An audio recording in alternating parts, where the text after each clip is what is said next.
Ресурсный центр в сфере чрезвычайных ситуаций Удмуртской Республики, созданный при поддержке Министерства спорта и молодежной политики Удмуртской Республики, начал свою работу в июне 2019 года. Была получена федеральная субсидия для материального обеспечения вновь созданного учреждения.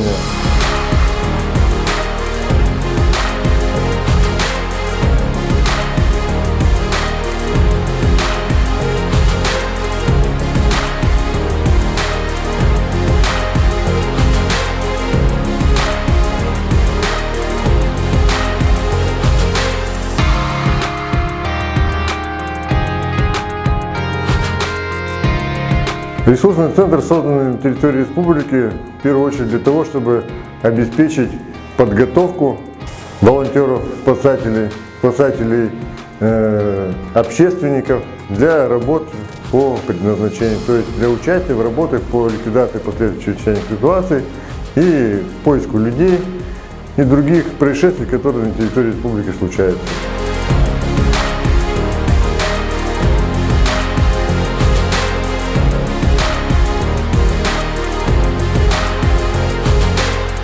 В плане работы ресурсного центра в первую очередь стоят мероприятия по подготовке волонтеров-спасателей к работе.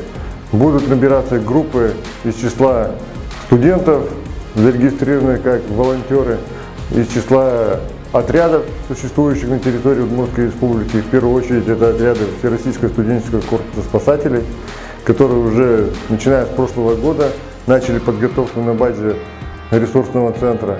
В течение 2019 года по отчету прошли обучение уже более 400 человек. Проведено 9 мероприятий с охватом более 1000 студентов и граждан республики.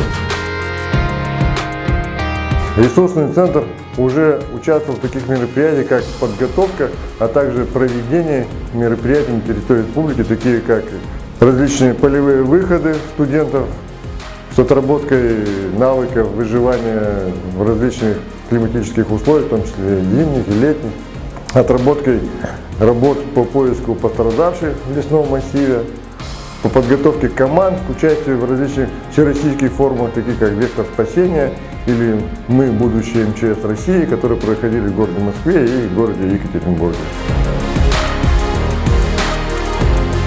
Первый год показал, что возможности ресурсного центра имеются, и заинтересованных людей в республике тоже есть. Благодаря помощи Министерства спорта и молодежной политики, а также других социальных наших партнеров, центр будет развиваться и проводить свою работу в больших объемах.